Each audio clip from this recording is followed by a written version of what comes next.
During 1957, giant trailers bearing large, cloaked, cylindrical objects have left California and moved across the country to the East Coast.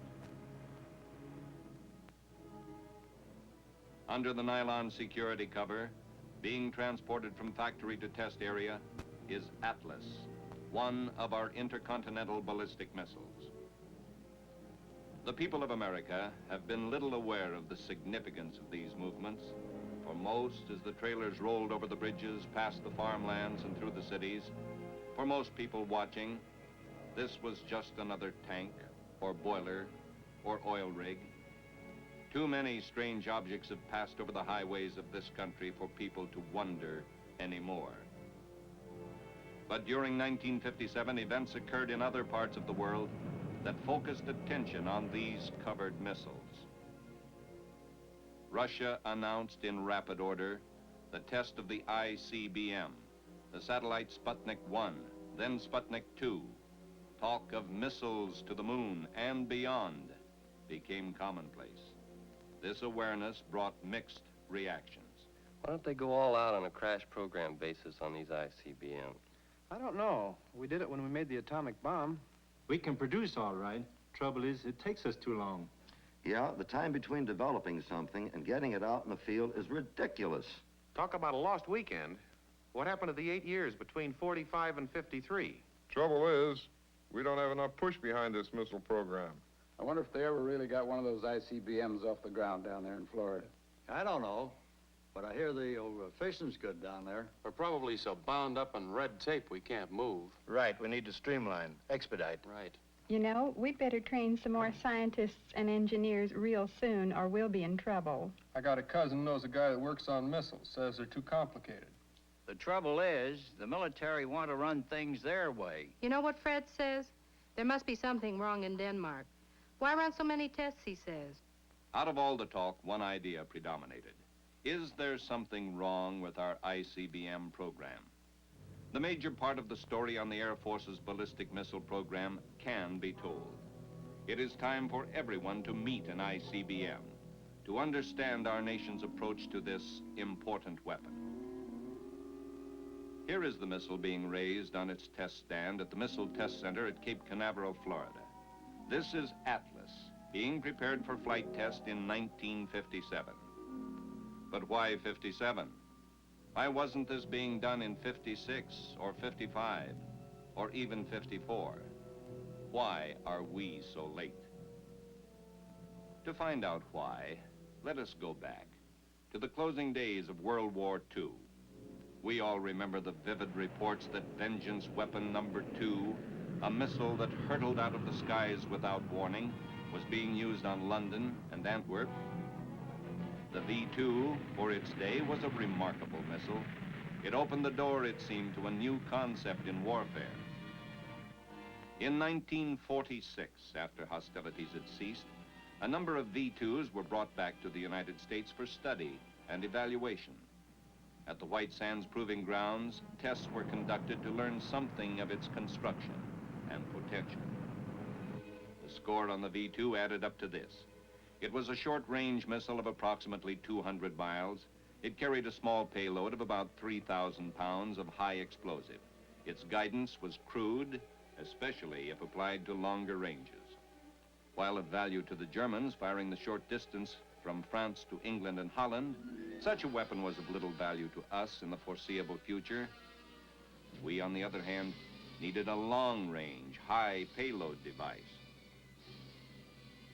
Could the V-2 be improved? Certainly, if given the benefit of sufficient research and development. But how long would this take? How big the budget? And, most importantly, what would we do in the meantime? It was soon apparent, after World War II, that relations with our former ally, Russia, could not be based on mutual understanding. Russia's counter-aim of world domination was clear-cut. To block this Russian objective, we needed a powerful aerial force in being, not one on paper or in a prototype testing stage. In short, we needed a strategic air command with the capability of striking at the heart of the USSR. So, Starting in '46, we built our new bombers, our B-36s, our B-47s, then our B-52s, and on to the B-58. We had to be ready at any given minute, of any given day, of any given year. SAC met this challenge, and as has so often been stated, has been the big stick keeping peace in the world. It still remains so today. But although our main emphasis was placed on the manned strategic bomber, this does not mean that all else was forgotten. We worked on tactical missiles like the Matador, on long-range air-breathing missiles like Snark and Navajo. All of these various projects, while perhaps not sufficiently emphasized in light of today's events, did help the Air Force to understand the problems of pilotless missiles and to begin to build its operational force. Russia, in the meantime, not hampered by having to police the world, could concentrate on whatever weapon of war she desired. Since Russia did not have to worry about aggressive attack from the free world, she could jump ahead and develop weapons of the future at her discretion. This, as we now know, she did, starting as far back as 1946. During the 46 to 53 period, very little was done in examining the ICBM idea, with the exception of Project MX-774. This project was a small contract with the Convair division of the General Dynamics Corporation, the same company now producing the airframes for Atlas. The MX-774 can rightly be called the granddaddy of today's Atlas. It was an independent American development and not a copy of the German V-2. Tests of this vehicle were run in 1947 with very encouraging results. However, the project was canceled. So, the ICBM, ready for firing today, is not the result of 12 years of development. There were 8 lean years. What then of 54, 55, 56, 57?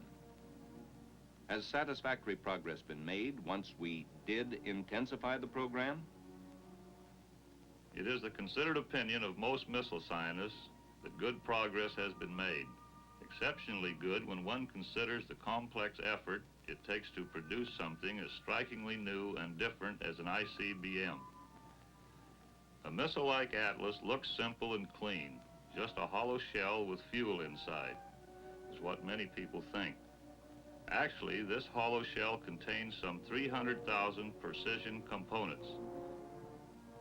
This gleaming metallic instrument is being developed in a race against time. The Air Force plans to win by taking calculated risks based on sound technical judgment. Only once before, in the Manhattan Project, has this nation taken a comparable gamble of such billion-dollar immensity. That time, the stake was atomic energy to stop a war. This time, we aim for a ballistic missile force to keep the peace. Fittingly, it was a gamble with nuclear energy that was one of the key factors in finally triggering off the present stepped-up ICBM program. When we achieved a breakthrough in thermonuclear or hydrogen weapons in 53-54, thinking changed overnight. Now it was possible to have a warhead of a size and weight in keeping with the overall ballistic missile concept. We had our powerful warhead. However, to go ahead with the ICBM idea, another problem had to be solved. The missile's nose cone, which contains this tremendous explosive force, had to re-enter the atmosphere without destroying itself before reaching the target area. To understand this problem, it is necessary to review the steps involved in an ICBM operation. The missile first moves straight up under the combined thrust of all engines. At a certain distance above the Earth, it is programmed into a tilt, which aims it into a curve or arc, calculated to intersect the Earth some 5,500 miles away. After providing the initial push, the booster section disengages and falls back to Earth. The missile continues on its sustaining engine until maximum speed is attained. At this point, the nose cone containing the warhead separates and continues on its established arc to the target. During most of its flight, the nose cone is traveling above the atmosphere, but as it reaches the target area, it once again enters the air ocean. The friction of the re-entry body pushing through the thicker air at high speeds could cause the nose cone to glow red hot and then disintegrate in much the same manner as do meteors entering the outer atmosphere. It was in 1954, then, that a committee of the nation's top scientists was formed. This was the Air Force Strategic Missiles Evaluation Committee. We of the committee studied the problem in great detail, with the likelihood of the re-entry problem being solved and with small, high-yield warheads a possibility. We recommended a redirected, expanded, and accelerated Atlas program. In May 1954, the Air Force accepted the recommendations of the committee and assigned Atlas as its highest priority project. In September 1955, the program was given the highest national priority by order of the President. The Air Research and Development Command established a field organization in Los Angeles, California. In operation by August of '54, this ballistic missile division has complete authority and control over all aspects of the program. Assigned to head this responsibility was Major General B.A. Schriever. Of all the interesting facets of this program, a program which is a step towards space conquest, a program which every day takes us beyond the realm of the known, the concept closest to my heart is the idea we're using in the development operational area of this new weapons system. The core of the idea is simply this. At the same time we are developing the missile, we are working on operational actions to make it a practical, workable weapons system. Now, in the normal development, production, and operational cycle, we usually take steps in series. By that I mean we carry out a study program and then a development and test program, and then we go into mass production before we finally introduce these weapons into the operational inventory. As a result, there is a long time period between the initiation of the development program until we get a new weapon system into the operational forces.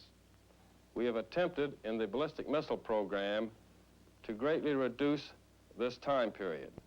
We have done this by what we call a management philosophy of concurrency.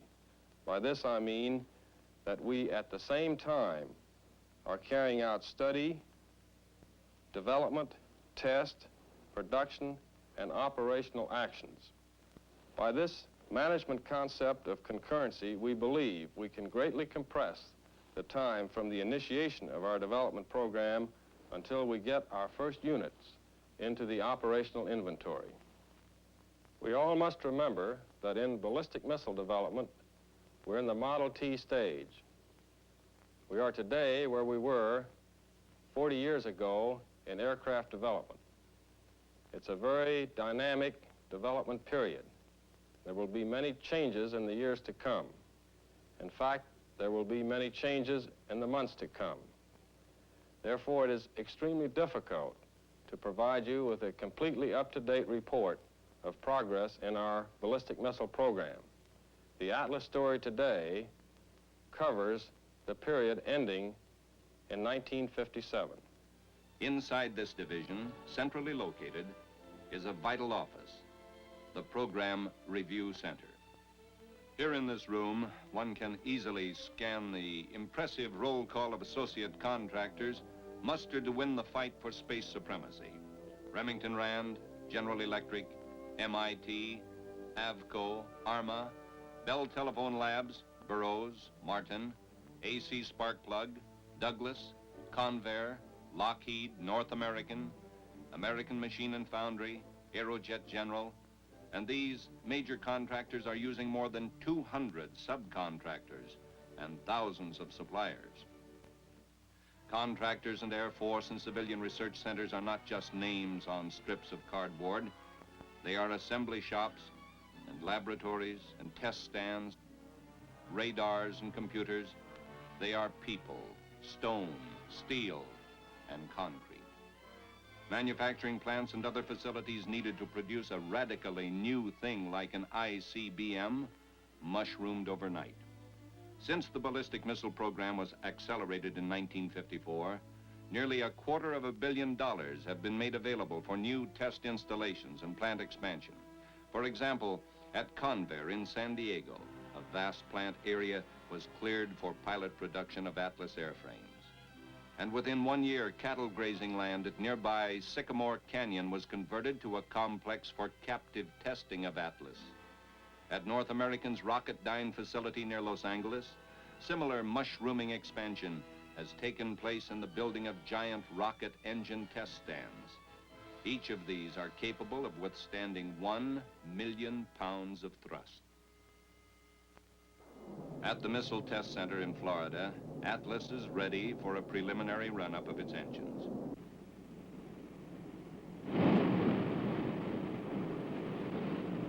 This Atlas is not just one big question mark. All of its major systems have been tested elsewhere with painstaking care and precision.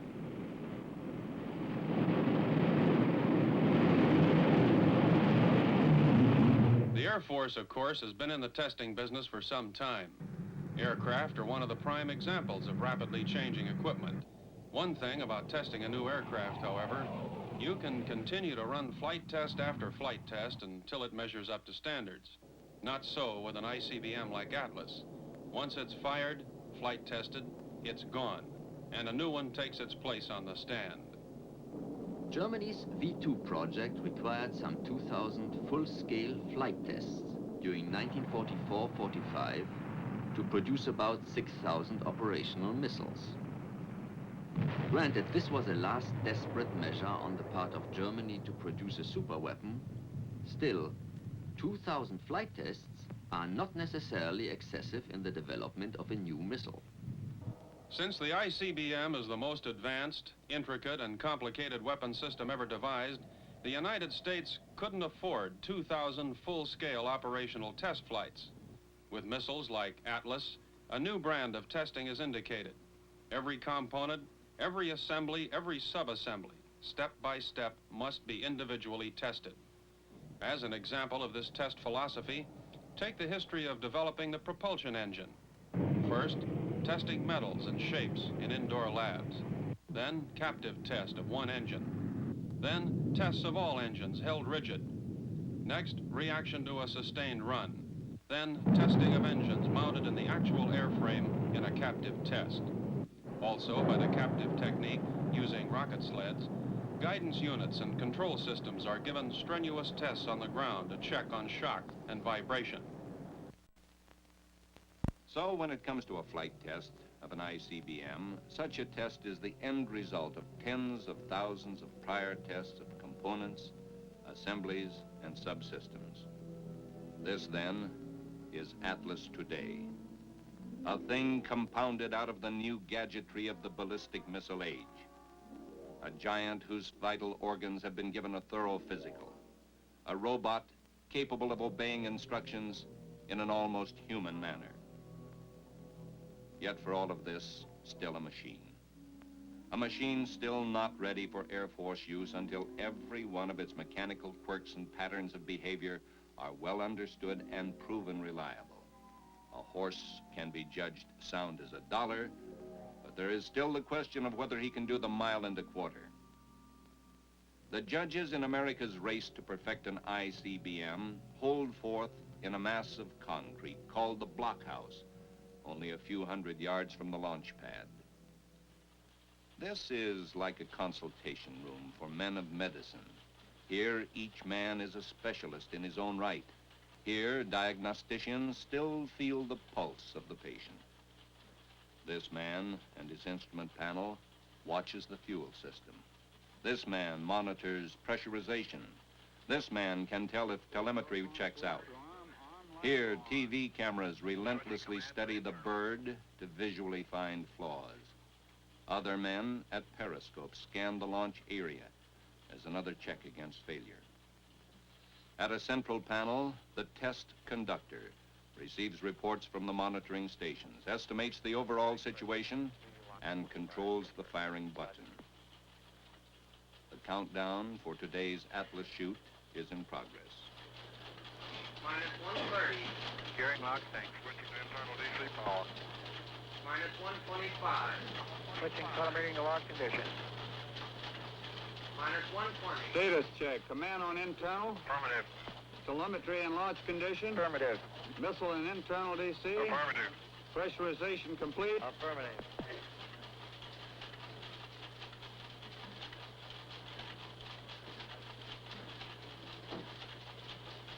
T-minus 60 seconds and counting. Range safety test selector, switch to arm. 60 seconds and counting.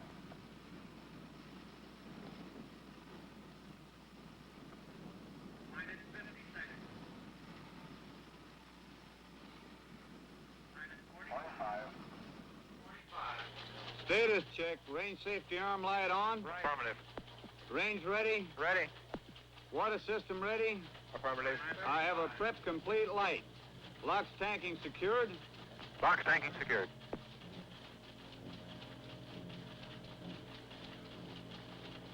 T-minus 27 seconds and counting. All recorders and oscillographs to fast. Vernier start. Lock star tank pressurized. Burning. Ground fuel star tank pressurized. Come on, baby. Come on, honey. Pick up, babe. Count. Minus 10. 9. 8. Ignition. Waterfall flow. Main stage. 4, 3, 2, 1, 0. Plus 1, 2, 3, 4, 5, 6, 7, 8, 9, 10. Go, honey. Keep going, baby.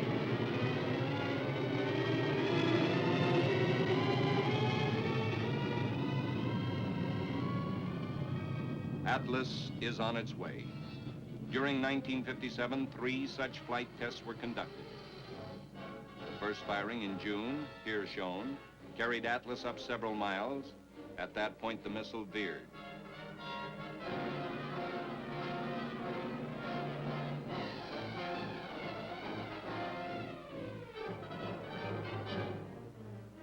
Tried to recover.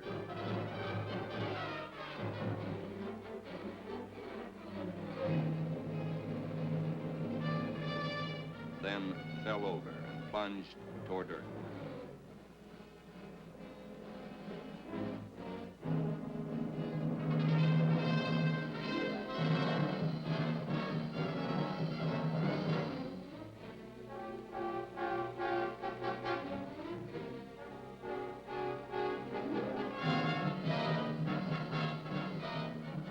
It was deliberately destroyed while still in the air. The ball of fire in the sky points up a valuable lesson. Perfecting missiles is a difficult business. The second test in September was nearly a repeat performance of the June test. Once again, Atlas left its launch platform cleanly and moved up straight and true. Again, however, there was a malfunction and the missile was destroyed.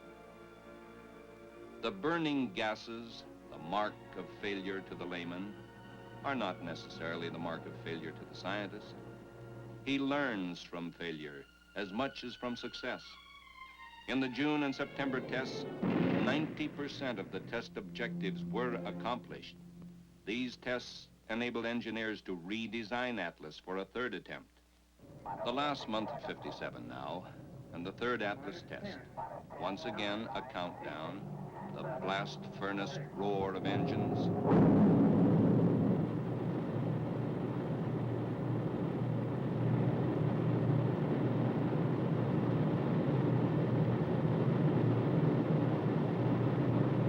Again, a steady release. Again, Atlas reaches for the airless ocean above the Earth, and this time makes it. missile is doing everything expected of it. And one day soon will be a deterrent added to the Air Force's manned bomber potential for peace. Actually, the ballistic missile program puts us on the threshold of space travel. The same propulsive unit now powering Atlas could boost a lighter body like a satellite into an orbit path around distant planets like Mars or Venus.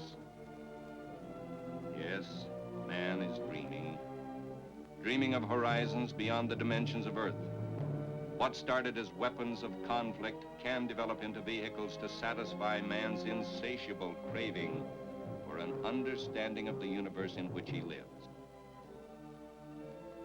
America must be a part, a leader in this quest. The Red Bear has propelled himself into space. Let not the American eagle stand with clipped wings, bemoaning his lack of foresight.